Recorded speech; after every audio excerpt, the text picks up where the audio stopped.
Because most of us were taught that obedience equals good behavior. If you have an obedient dog, you have a quote unquote good dog, right? And if your dog does those things, then you're doing great, except that it's management and it's not leadership. And I really hate the fact that this industry has turned leadership into a bad word, because now people shy away from that fact. But I like to lean into leadership. I like leadership because leadership gives dogs autonomy. It allows them to make some decisions, right? It's not about, bribing them into the behavior you want, but rather allowing them to make choices and then giving them feedback on how those choices were. That's a yes or a no. And it's very, very simple. Yes, today on the podcast, we are talking about, are you managing your dog or leading your dog? Why obedience just ain't cutting it. Oh, this one's a juicy one. Let's get into it. Ready to have a calm and peaceful life with your dog without the stress of those fear-based behaviors? Hi, I'm Tracy, and I've been there, overwhelmed by all the conflicting dog training advice and unsure of what to do next. But now I help dog lovers like you simplify your life with your dog by building confidence naturally, fostering trust, and addressing those fear-based challenges. So, if you're ready, stop chopping those chicken wieners and let's get to it.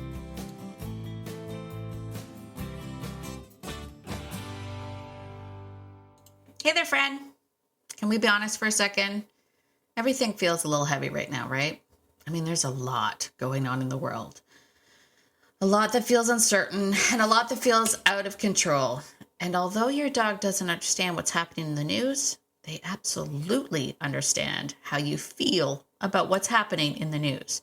They feel it when you're tight. They feel it when you're frustrated. They feel it when you're overwhelmed.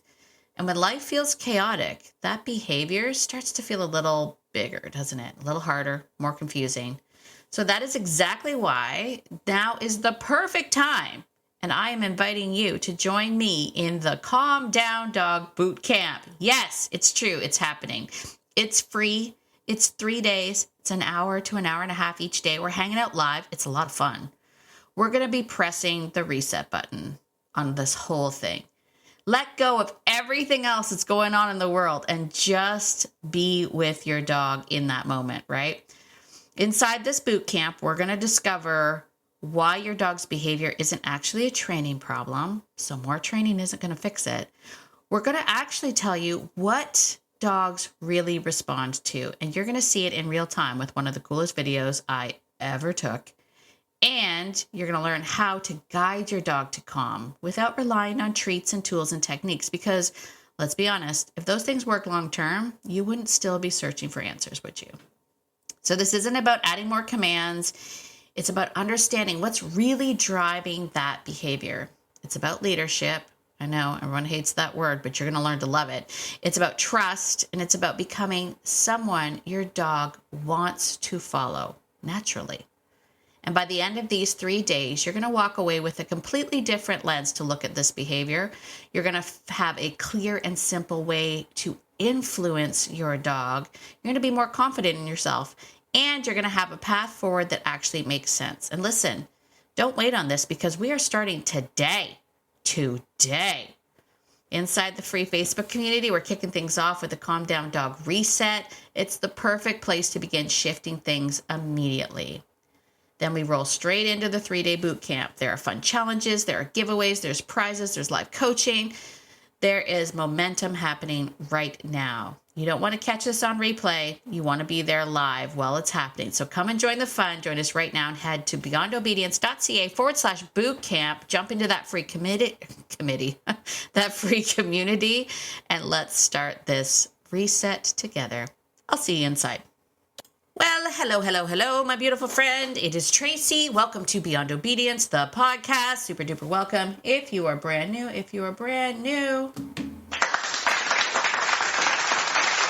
wish I had like a slow clap, like just that, and that head nod that you're like, yes, friend, you have made it. We are so glad you are here. Welcome to Beyond Obedience. I always like to start off by talking about the fact that we are beyond obedience, not instead of obedience or against obedience, but we are beyond obedience. And I want to talk about it a little bit now Because I'm going to be talking about obedience.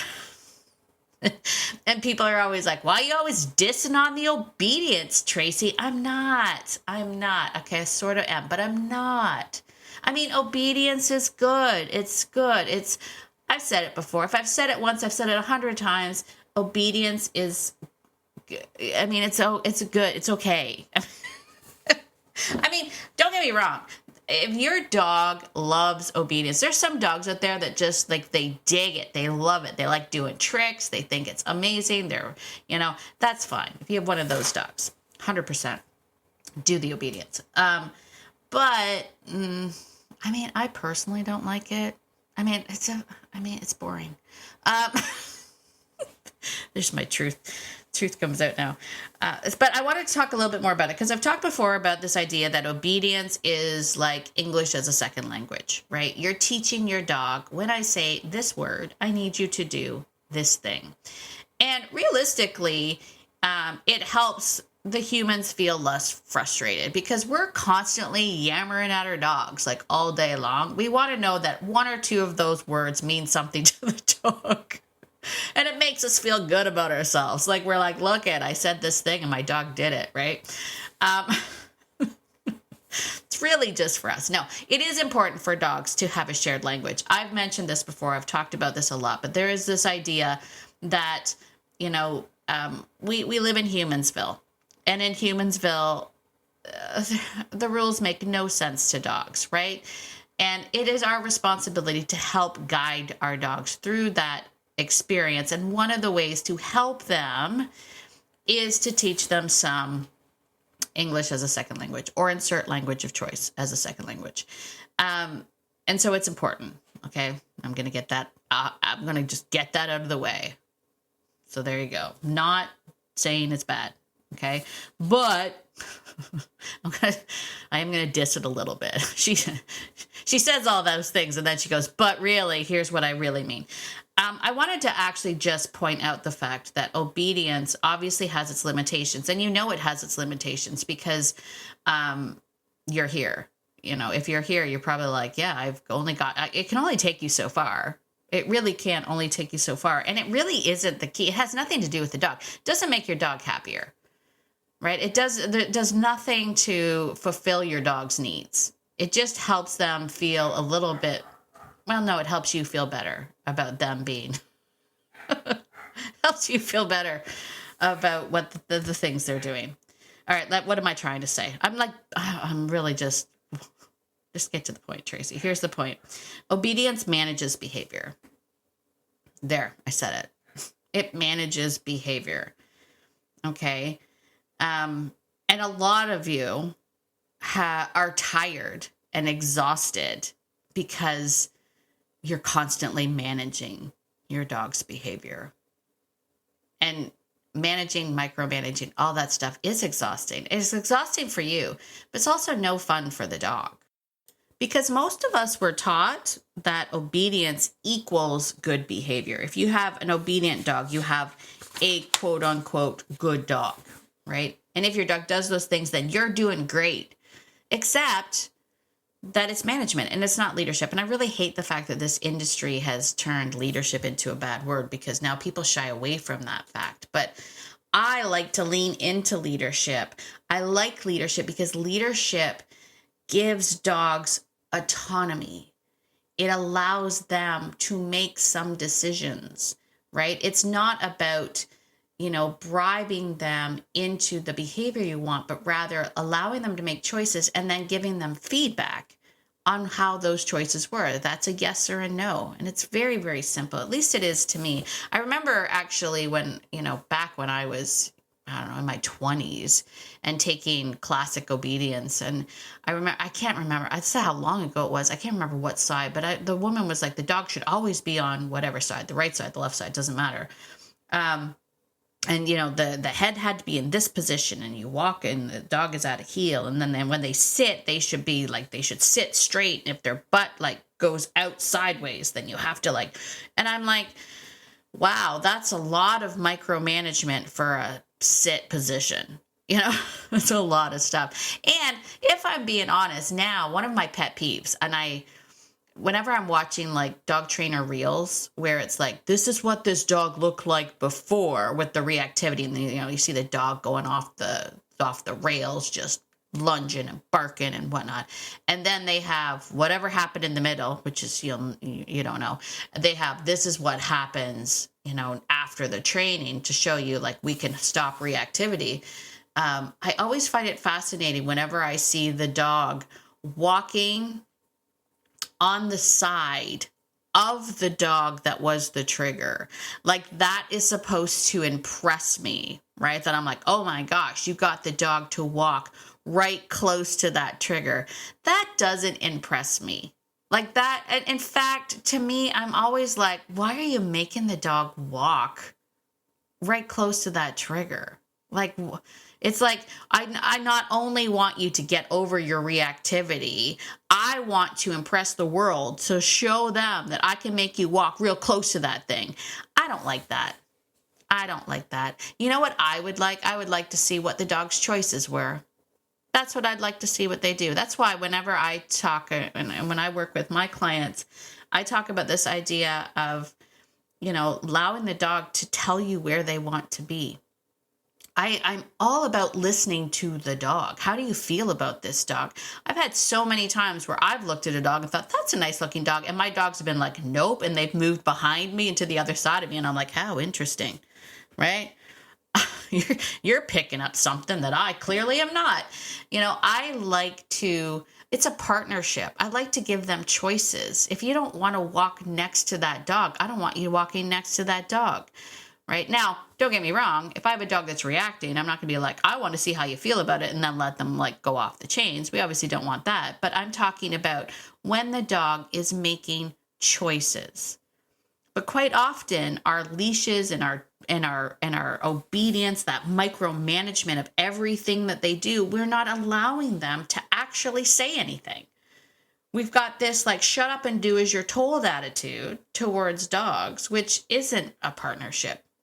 There's nothing, I don't like it. I thought I'd come up with something better than that, but it just came up with, I don't like it. I just don't like it. Right. But I mean, I get it. Like, this is why obedience feels good to us, right? Or why we think it feels good, because it's measurable, right? It allows us to be able to be like, my dog wasn't able to do this and now they can. It reduces our embarrassment. I mean, that's something. Right? It gives us the perception of control. It may help create some predictability for us, but for the dog, I don't think they're in it. But here's the thing that many of us don't think about is whenever we rely heavily on obedience, it becomes handler dependent, meaning your dog needs to take a cue from you to make a good decision. The dog hasn't learned how to decide. And that's something we need to talk about, right? Right? Like, if you have a dog that behaves while you're there, but completely falls apart when you're not, you don't have an obedience problem. You've got a leadership gap there, friend. And again, leadership, if leadership makes you like internally go like, oh, I don't like that word. Understand when I say leadership means I'm going to be somebody worth following. I'm going to allow you to be part of this journey. I'm going to allow you to make mistakes, and I'm going to give you feedback, and I'm going to tell you what's appropriate. I'm going to guide you through Humansville. It doesn't mean I'm going to control every step of the way. Reactive dogs struggle with decision making under stress, not command execution. Right? Like, they don't struggle with that. If you have a dog that can sit and can do all of the obedience things when there's nothing around, but another dog is in their presence, and now they can't make decisions. They flipped over to right brain. They can't access obedience at that moment. So we need to find a way to go deeper, right? Leadership builds discernment and internal regulation. It's autonomy with boundaries, right? It's thoughtful disengagement. It's making that choice of, I see that thing. How do you feel about it? You feel okay? Well, then I feel okay. And then on top of it, I start to feel okay. I know what I'm supposed to do in the presence of another dog. Okay, so instead of cueing immediately, we want to actually pause and wait and see what they choose, and then reinforce choices. Instead of that constant interruption of like, do the thing that I've told you to do and here's a treat, we create space for an assessment, and we're going to build a dog that's able to think and ask questions. I love a dog that asks me questions. I love a dog that asks me questions, right? I highly encourage you to be working towards dogs that ask you questions, right? Dogs that stop asking questions is because you're not ready to hear their answer. That makes sense. So there you go. What does this all have to do about anything? I don't know. I don't know. No, what it means is if you like this kind of video, if you're sitting there thinking like this is the kind of thing, then one, you're in the right podcast because this is the stuff that we talk about all the time.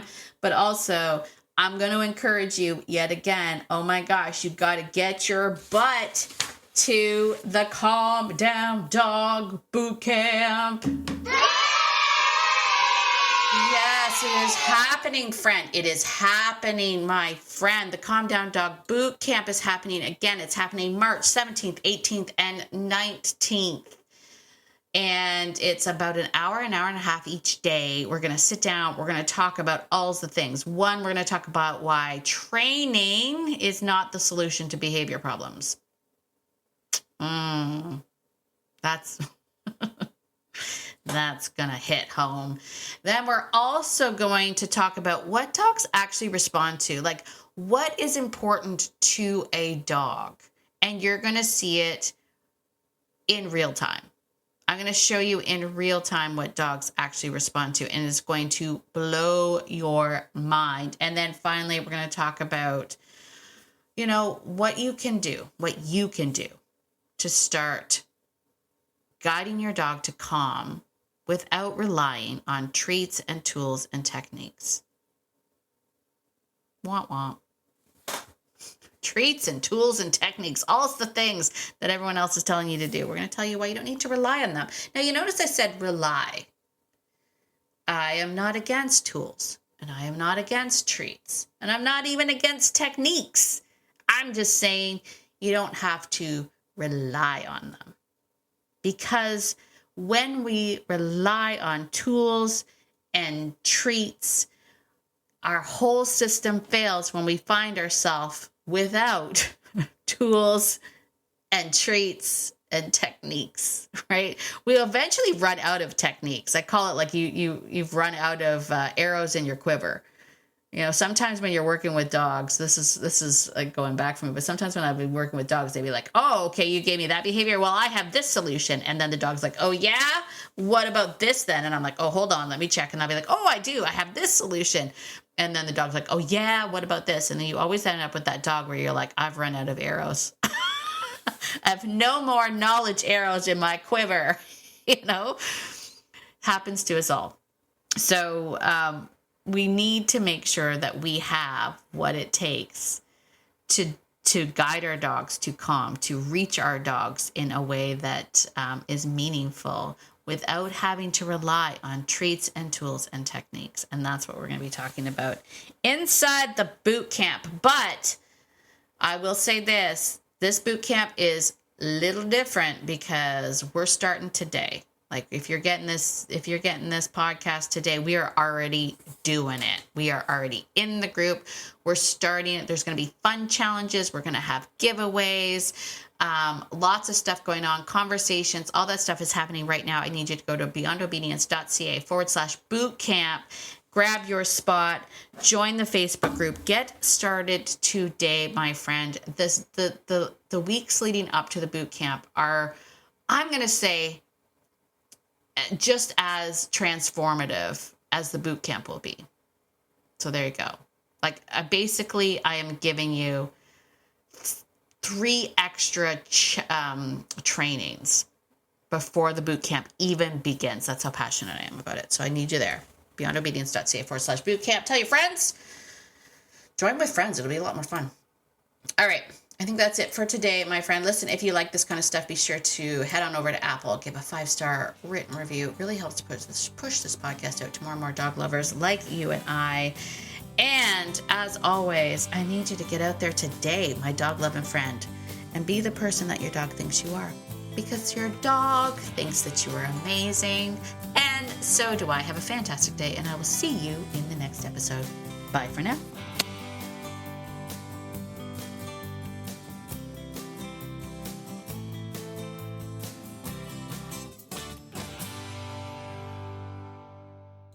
Oh, and one more thing. This podcast is meant for entertainment and education purposes only. It is not meant to replace hands-on professional training. If you're really struggling with your dog, please reach out to a professional in your area. All right, I think that's it. Bye for now.